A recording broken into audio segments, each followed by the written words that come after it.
আমার নাম অপু, বয়স ২৩। লেখাপড়া প্রায় শেষের দিকে। আমাদের ছোট পরিবার, আমি, আমার বাবা আর মা। বাবা বাইরে একটা চাকরি করে, ২০ দিনের ছুটিতে বছরে একবার বাড়িতে আসে। আমার মা কামিনী দেবী, ডাকনাম পলি, বয়স ৪০, লম্বায় ৫-৭ তো হবেই, বেশ স্বাস্থ্যবান গৃহিণী। মা আমাকে খুব খুব আদর করে, পাশাপাশি বিশ্বাসও করে। তবে কিছু ব্যাপারে আমাকে অতিরিক্ত শাসন করে। যদিও আদর করে বেশি, আমি মাকে তবুও একটু বেশি ভয় পাই। মার অবসর সময় কাটে পাশের বাড়ির অনুরাধা মাসির সাথে। ওনরা আজ প্রায় ১৫ বছর ধরে আমাদের পাশে আছেন। মাসির ব্যাপারে পরে বলছি, তার আগে বাড়িটার বর্ণনা দিই। আমাদের আর মাসির বাড়ি পাশাপাশি। বাইরে থেকে মনে হয় এক পাঁচিলের ভেতর দুটো বাড়ি।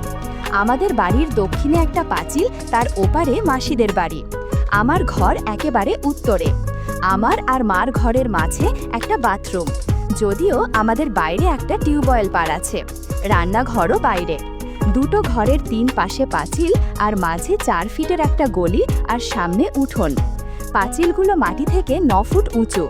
মাসিদের বাড়িটাও একই ধাঁচের।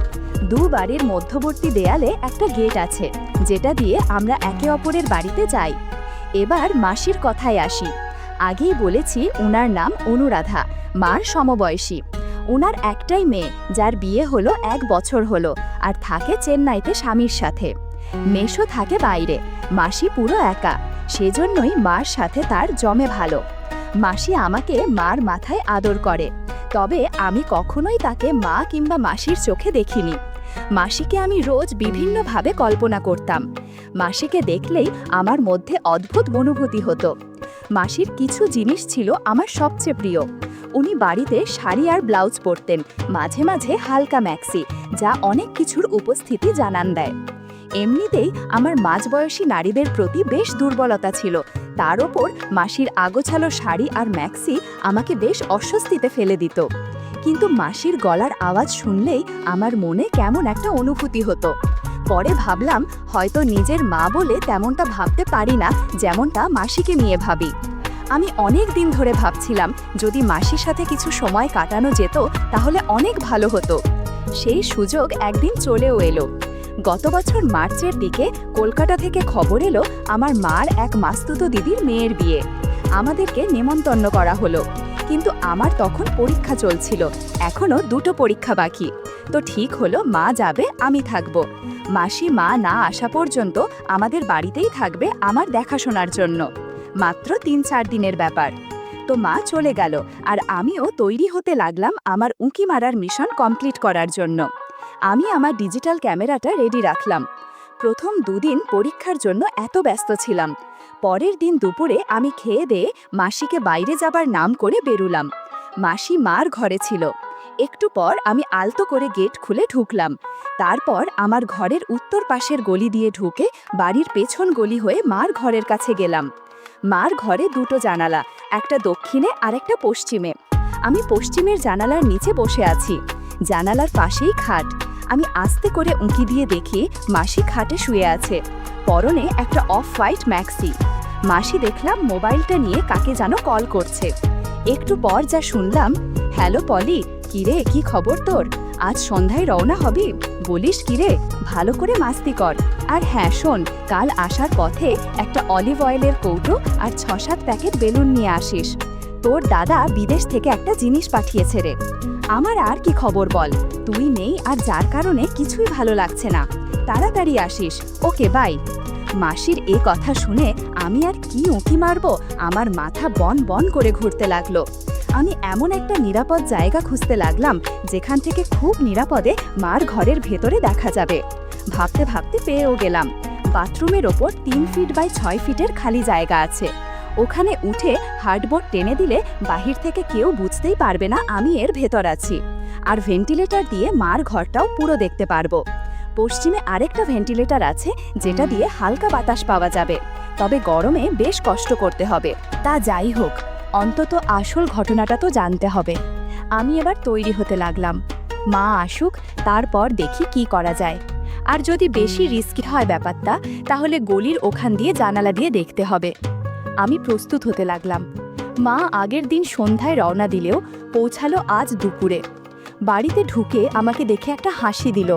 তবে সেই হাসি দেখেই বুঝতে পারলাম যে মা অনেক ক্লান্ত। মা তার ঘরে ঢুকলো, আমিও পেছন পেছন গেলাম। মা হ্যান্ডব্যাগটা বিছানায় রেখে চুলের বাঁধন ছাড়তে ছাড়তে আমার টুকটাক খবরাখবর নিল। তারপর আমাকে বলল যে একটু মাসির সাথে দেখা করবে। এই বলে মাসির বাড়ির দিকে চলে গেল। আমি দৌড়ে গিয়ে বারান্দার দরজাটা লাগিয়ে মার ঘরে এসে হ্যান্ডব্যাগটা খুললাম। দেখলাম একটা ক্রিম আর 6 প্যাকেট বেলুন আর মার দরকারি কিছু জিনিস। এবার পাশের চেনটা খুলতে আমি অবাক হয়ে গেলাম। মার কালো রঙের ছোট পোশাক হ্যান্ডব্যাগে। আমার মাকে আমি আজ পর্যন্ত কখনো এটা না পরা অবস্থায় দেখিনি। আর উনি কিনা কলকাতা থেকে এসেছেন না পরে। আমার মাথায় আরেকটা প্রশ্নও জাগলো, বাসে যেখানে 4 ঘন্টা লাগে সেখানে এত দেরি হলো কেন? আমি ঠিক করলাম কোনো প্রশ্নও নয়, শুধু আড়াল থেকে দেখে যাব। আমি মার ব্যাগটা আগের মতো রেখে চলে এলাম। দুপুরে খেয়ে দিয়ে মা ঘুম দিল। আমার মার ঘুম খুবই গাঢ়, তাই আমি এই ফাঁকে আমার কাজ এগিয়ে নিতে চাইলাম। বাবার একটা পুরানো লুঙ্গি নিলাম, ভিডিও রেকর্ডারের ব্যাটারি চার্জ করলাম আর একটা খালি বোতল জোগাড় করলাম। বিকেলে মা ঘুম থেকে উঠলে আমি মাকে বললাম যে আজ রাতে খেলা আছে। আমি আমার এক বন্ধুর বাড়িতে সবাই মিলে খেলা দেখব, তাই রাতে বাড়ি ফিরতে দেরি হবে। মা জিজ্ঞেস করলো কত দেরি হবে। যেই আমি বললাম রাত 3টে কি 3:30, অমনি মার মুখটা খুশিতে উজ্জ্বল হয়ে উঠল। মা হেসে বলল ঠিক আছে। তারপর মাসির বাড়িতে গেল আর আমাকে বলল যাওয়ার আগে আমি যেন তালা লাগিয়ে যাই। আমি মাথা নেড়ে সাই দিলাম। কিছুক্ষণ পর আমিও বেরুলাম, তবে ডুপ্লিকেট চাবি সাথে নিয়ে। কিছুক্ষণ পর আমি ফিরে আসলাম। এবার আমি আমার আস্তানা সাজাতে লাগলাম। বাথরুমের দরজার সামনে একটা স্টুল রেখে ওটার ওপর দাঁড়িয়ে হার্ডবোর্ডটা সরিয়ে দিলাম। এরপর বাবার পুরানো লুঙ্গিটা, 1 বোতল জল, একটা খালি বোতল ওপরে তুলে নিলাম। তারপর আমিও উঠলাম, লুঙ্গিটা বিছিয়ে দিলাম। দেখলাম ভেন্টিলেটর দিয়ে মার ঘরটা পুরো দেখা যাচ্ছে আর খাটটা একদম ফেস টু ফেস পজিশনে। এবার আমি নেমে এলাম। আমার ঘরে একটা দরজা আছে যেটা দিয়ে উত্তর দিকে বেরোয়া যায়। দরজাটা এতদিন ভেতর থেকে তালা মারা ছিল। আজ দরজাটা কাজে লাগাবো ভেবে আমি ভেতর থেকে তালাটা খুললাম আর বাইরে দিয়ে লাগিয়ে দিলাম। আমার কাজ মোটামুটি শেষ। আমি এবার বেরোলাম। রাত 9টার দিকে মা ফোন করতে আমি বাড়ি এসে খেয়ে নিলাম। মা বলল, শোন, তোর মাসি আজ আমার সাথে থাকবে। তুই এসে দরজায় টোকা দিবি না, আগে আমাকে ফোন করবি, নইলে তোর মাসির ঘুমের ডিস্টার্ব হবে, বুঝেছিস? আমি হ্যাঁ মা। আমি বেরুলাম। মা মাসির বাড়িতে ঢুকতে আমি আমার ঘরের ভিতরের দরজা দিয়ে ঢুকে ভিডিও রেকর্ডারটা নিয়ে ঘর থেকে বেরুলাম। চাবিটা নিয়েছে কিনা দেখে নিয়ে আমি আমার ঘরে তালা মেরে স্টুলে দাঁড়িয়ে বাথরুমের ওপরে উঠে হার্ডবোর্ড টেনে দিলাম। ওফ, হাফ ছেড়ে বাঁচলাম যেন। এখন একটু আরাম লাগছে। তাছাড়া অন্য ভেন্টিলেটর দিয়ে বেশ বাতাস আসছে। আজ বোধহয় বৃষ্টি হবে। কিন্তু মা এখনো আসছেন না কেন? 10টা বাজে প্রায়। এমন সময় আকাশে বিদ্যুৎ চমকাতে লাগলো। ভেন্টিলেটর দিয়ে বেশ বাতাস আসছে। যাক, ভালোই হলো, গরমে কষ্ট করতে হবে না। তবে এসব যখন ভাবছি তখনই গেট খোলার আওয়াজ পেলাম। মা আর মাসি আসছে। আমার বুক ধড়ফড় করতে লাগলো। ভেন্টিলেটরে চোখ রাখলাম। দরজা খুলে প্রথমে মা, তারপর মাসি ঢুকলো। মা বলল, হারে চল আগে ফ্রেশ হয়ে আসি। ঠিকই বলেছিস রে, চল। মা আর মাসির মুখে এসব শুনে আমার নিঃশ্বাস বন্ধ হবার জোগাড় হলো। দুজন একসাথে বাথরুমে ঢুকলো। প্রায় মিনিট 5 পর দুজন বেরোলো এবং ঘরে ঢুকে দরজা লাগিয়ে দিল। মা আর মাসি ঘরে ঢুকে দুজন দুপাশের জানালাটা লাগিয়ে দিল। বাইরে বৃষ্টি হচ্ছে খুব। মা বিছানা থেকে চাদরটা নামিয়ে একটা পুরানো চাদর বিছিয়ে দিল। তবে এবার যা ঘটল তাতে আমার টেনশন হতে লাগলো, যেন মনে হলো আমি মারা যাব। মাসি বিছানায় বসতে যাতে এমন সময় মা বলল, হ্যাঁ রে, দেখ তো বারান্দার গেটে তালা লাগিয়েছি কিনা। মাসি বাইরে গেল। আমার রক্তও চলাচল বেড়ে গেল, কারণ এত দিন যেটার অপেক্ষায় ছিলাম সেটা আজ দেখতে চলেছি। মাসি আবার ফিরে এলো ঘরে। হ্যাঁ রে, লাগানো আছে, এটা বলেই চুড়িটা ছেড়ে দিল। মা এতক্ষণ কি যেন করছিল, পেছন থেকে আমি ঠিক দেখতে পারছিলাম না। এবার ঘুরে দাঁড়াতেই বুঝলাম কপালে বিরাট একটা সিঁদুরির টিপ ও নাকে একটা নাকচাবি লাগিয়েছে। ওটা দেখে মাসি বলল, কিরে, আজ বোধহয় একটু বেশি সেজেছিস, ব্যাপারটা কি শুনি। বিছানায় যা আগে, তারপর বুঝবি ব্যাপারটা কি। আজ অপু বাড়িতে নেই, সবে বাজে 10টা। এখনো হাতে 5.5 ঘন্টা বাকি। এত তাড়া কিসের? আজ বেশ আনন্দ করব, বুঝলি? এরপর মা আর মাসি আপত্তিকর অবস্থায় বসে বলতে শুরু করলো, তবে শোন, তুই তো জানিস আমার যে দিদির মেয়ের বিয়ে হলো, ওনার একটাই ছেলে একটাই মেয়ে। তো মেয়ে এতদিন মুম্বাই ছিল, বিয়ের জন্য কলকাতায় এসেছে, আর ছেলেটা কলকাতায় থাকে। এই ধর অপুর বয়সী, ওনাদের বিরাট বাড়ি, বেশ পয়সাওয়ালা, বুঝলি? আমকে তো বিয়ের অনুষ্ঠানে সব পোশাক ওনারাই দিয়েছেন। এবার আসি আসল ঘটনায়। আমি যেদিন গেলাম তখনও তেমন আত্মীয় এসে পৌঁছায়নি। দিদি তো খুব খুশি, ওর ছেলেটা মানে জয় আমাকে দেখে আরও খুশি। ছেলেটার গড়ন ঠিক আমাদের অপুর মতন।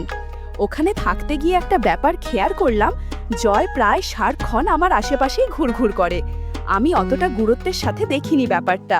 তো এভাবেই চলছিল। ঠিক ওই দিন সন্ধ্যা হতে অন্য আত্মীয়রা আসতে শুরু করলো। দিদির যা ছিল দুজন, তোকে কি বলবো, দুজনই খুব সুন্দরী।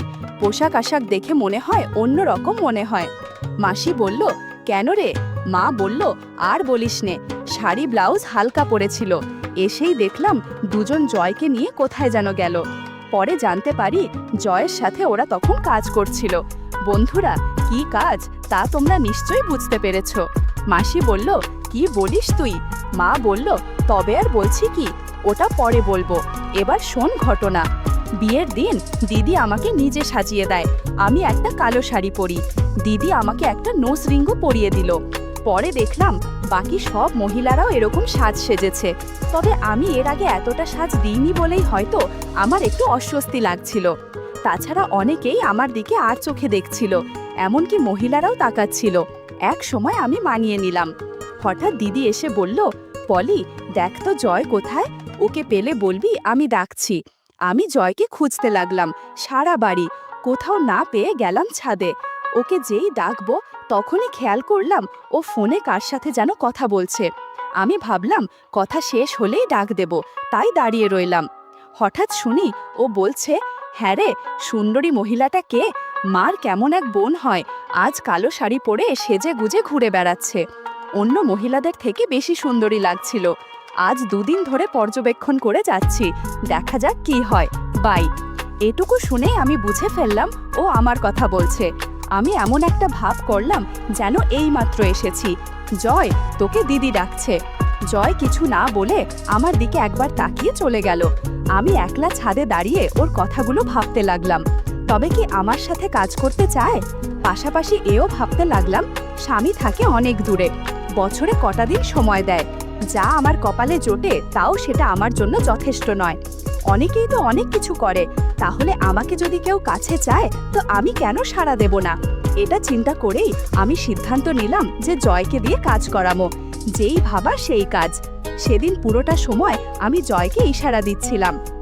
পরদিন আমি বাড়ির উদ্দেশ্যে রওনা হব। দিদি কিছুতেই আমাকে একা ছাড়বে না, তাই বলল যে জয় আমার সাথে যাবে। তো এটা শুনে আমি একটু খুশি হলাম। একটা সিল্কের হলুদ শাড়ি পরলাম যাতে জয়কে দেখাতে পারি। আমরা শেষ বিকেলে বের হলাম। বাস স্টপে গিয়ে জয় টিকিট নিল। পরে বাসে উঠে দেখি একদম পেছনের দুজনের একটা সিট। আমি তো বুঝতে পেরেছি। আমি একটা হাসি দিয়ে বললাম, কিরে, বেছে বেছে একেবারে পেছনের সিট নিলি যে? জয় বলল, পেছনে নাকি ঝামেলা কম। আমি একটা হাসি দিয়ে জানালার পাশে বসলাম। আমাদের সামনে একজোড়া বুড়ো মহিলা আর বামে তাদের সাথের বুড়ো লোকটা ছিল।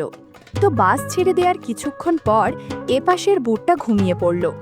আমি জানালা দিয়ে বাইরে দেখছিলাম, কিন্তু আর চোখে দেখি জয় আমার দিকে তাকিয়ে আছে। হঠাৎ গাড়িটার গতি কমে আসলো। একটা পেট্রোল পাম্পে ঢুকলো তেল নেয়ার জন্য। আমি বাস থেকে নামলাম টয়লেটে যাব বলে। তখন সন্ধে প্রায়। একটু ফ্রেশ হয়ে নিলাম আর ছোট পোশাকটা হ্যান্ডব্যাগে রাখলাম যাতে একটু ভালো লাগে। কিছুক্ষণ পর বাস আবার চলতে শুরু করলো। বাসের মধ্যে অনেক অজানা ঘটনা ঘটতে শুরু করলো। একদিকে মা ঘটনা বলছিল আর অন্যদিকে মাসি কি যেন করছিল।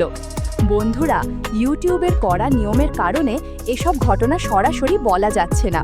তোমরা কমেন্টে দেওয়া লিংক থেকে আমার ওয়েবসাইট ভিজিট করো, সেখানে একদম খোলামেলা গল্প দেয়া আছে। সমস্ত ঘটনা দেখে প্রায় 30 মিনিট পর আমি নেমে আমার ঘর দিয়ে বেরিয়ে মাকে ফোন করলাম যে আসছি গেট খুলতে। আমি এমন একটা ভাব করলাম যেন ঘুমে কাতর। মা গেট খুলে দিতেই আমি সোজা আমার ঘরে গিয়ে শুষে পড়লাম। পরদিন আমি একটু দেরি করে ঘুম থেকে উঠলাম। উঠে ফ্রেশ হয়ে রান্নাঘরে গেলাম। দেখি মা রান্না করছে। মা আমাকে দেখে একটা হাসি দিয়ে জিজ্ঞেস করলো, কি খাবো? আমার কেন জানি কিছু খেতে ইচ্ছে করছিল না। ভাবলাম একেবারে দুপুরে খেয়ে নেব। মাকে বলতে মাও কিছু বলল না। মাসির কথা জিজ্ঞেস করতেই মা বলল, মাসি তার মেয়ের কাছে যাওয়ার জন্য সকালে বেরিয়ে গেছে। এভাবে সাদামাটাভাবে কেটে গেল পরের 4টে দিন। আমি এর মধ্যে প্রতিদিন রাতে মা আর মাসির ঘটনা স্মরণ করতাম। তবে মা যে বেশ কষ্টে আছে তা বোঝা যাচ্ছে। আগে মাসি থাকায় সময়টা বেশ কেটে যেত। এখন মার রাতগুলো কোনোভাবে কেটে যায়। মাসি যাওয়ার ঠিক 6 দিনের মাথায় এক রবিবারে মা বেশ ছুটাছুটি করতে লাগলো। রান্না বান্না নিয়ে সকাল হতে বেশ ব্যস্ত হয়ে পড়ল। আমি মাকে জিজ্ঞেস করলাম, এত আয়োজন কেন?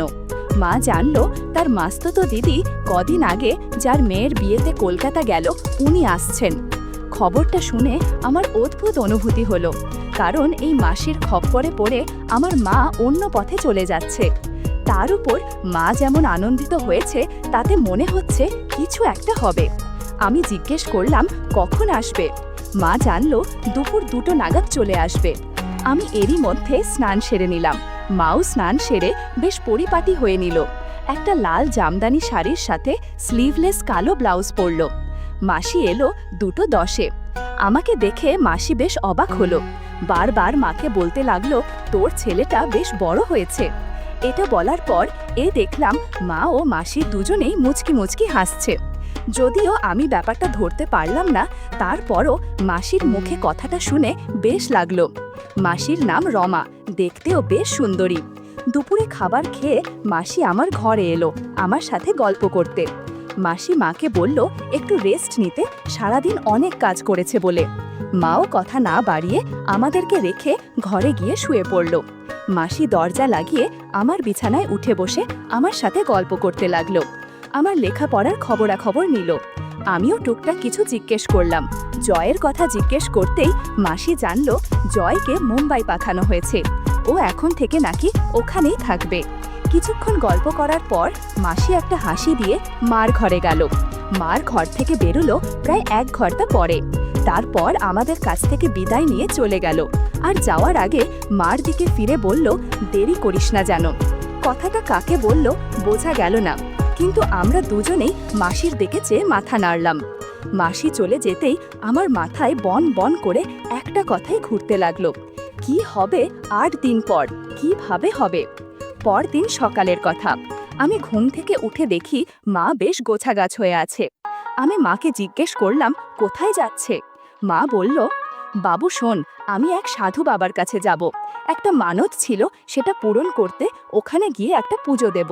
আমি তোর জন্য সকাল আর দুপুরের খাবার তৈরি করে রেখেছি, কষ্ট করে খেয়ে নিস। আমি সন্ধে নাগাদ ফিরব। আমি মাকে কোনো প্রশ্ন না করে শুধু বললাম, ঠিক আছে যাও, কোনো চিন্তা করো না। মা বেরিয়ে গেল সাথে সাথেই।